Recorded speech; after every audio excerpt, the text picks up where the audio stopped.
क्या आपने कभी किसी ऐसे शहर का नाम सुना है जिसे हजार मंदिरों का शहर कहा जाता है? एक ऐसा शहर जहां हर गली, हर मोड़, हर चौक पर आपको कोई न कोई मंदिर दिखाई देगा। हाँ, मैं बात कर रहा हूं कांचीपुरम की। तमिलनाडु में बसा कांचीपुरम सिर्फ एक शहर नहीं, बल्कि भारत की सांस्कृतिक और धार्मिक धरोहर का खजाना है। इतिहासकारों के मुताबिक यह शहर कम से कम 2000 साल पुराना है। पल्लव, चोल और विजयनगर साम्राज्य ने यहाँ मंदिर बनवाए और यही वजह है कि कांचीपुरम को आज भी सिटी ऑफ टेम्पल्स कहा जाता है। अब सोचिए, एक ही शहर में सैकड़ों मंदिर, वास्तुकला ऐसी कि देखने वाला दंग रह जाए। हर मंदिर की अपनी कहानी, अपनी विशेषता। सबसे मशहूर मंदिरों में है कांची कैलाशनाथ मंदिर और एकांबरेश्वर मंदिर। कैलाशनाथ मंदिर 8वीं शताब्दी में पल्लव राजाओं ने बनवाया था। यह मंदिर भगवान शिव को समर्पित है और इसकी दीवारों पर बनी नक्काशियां इतनी बारीक हैं कि लगता है जैसे पत्थर में जान डाल दी गई हो। यहाँ आपको पौराणिक कथाएं पत्थरों पर उकेरी हुई मिलती है, रामायण, महाभारत और भगवान शिव की लीलाएं। एकांबरेश्वर मंदिर की बात ही अलग है। यह मंदिर 25 एकड़ में फैला हुआ है और इसका गोपुरम यानी प्रवेश द्वार 190 फीट ऊंचा है। सोचिए, इतनी ऊंचाई का निर्माण उस समय बिना किसी आधुनिक तकनीक के। और इस मंदिर की एक खास बात है, यहाँ का पवित्र आम का पेड़। कहा जाता है कि यह पेड़ 3500 साल पुराना है और इसकी चारों शाखाएं 4 वेदों का प्रतीक मानी जाती हैं। कांचीपुरम सिर्फ मंदिरों के लिए ही नहीं, बल्कि अपने रेशमी साड़ियों के लिए भी मशहूर है।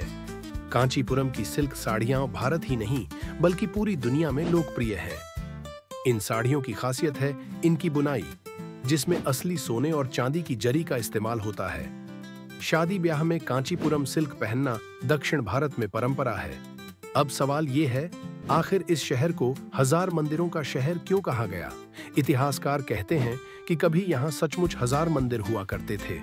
आज भी करीब 100 से ज्यादा मंदिर सक्रिय हैं। यानी आप जहां भी नजर डालेंगे वहां कोई न कोई देवस्थान मिलेगा। लेकिन कांचीपुरम का महत्व सिर्फ धार्मिक नहीं है। यह प्राचीन भारत में शिक्षा और संस्कृति का भी बड़ा केंद्र था। बौद्ध और जैन धर्म के अनुयायी भी यहाँ पढ़ाई करने आते थे। यानी यह शहर सिर्फ पूजा पाठ का स्थान नहीं था, बल्कि ज्ञान और कला का केंद्र भी था। अब जरा सोचिए, इतना पुराना शहर, इतनी समृद्ध परंपरा, इतने भव्य मंदिर।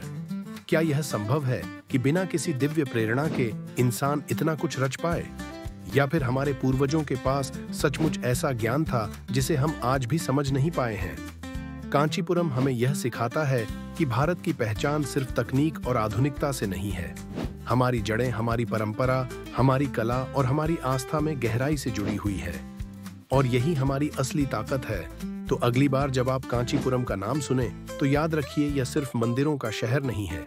यह एक जीवित सभ्यता है। यह हमारी सांस्कृतिक विरासत है और यह हमें बताता है कि भारत का अतीत कितना भव्य था।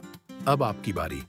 क्या आपको लगता है कि आज भी कांचीपुरम जैसे शहर हमें हमारी असली पहचान याद दिलाते हैं? कमेंट में लिखिए विरसा या इतिहास। और अगर आप चाहते हैं कि भारत की और कहानियां आपके पास आती रहें तो चैनल को सब्सक्राइब जरूर करें, क्योंकि सफर अभी लंबा है और कहानियां अनगिनत।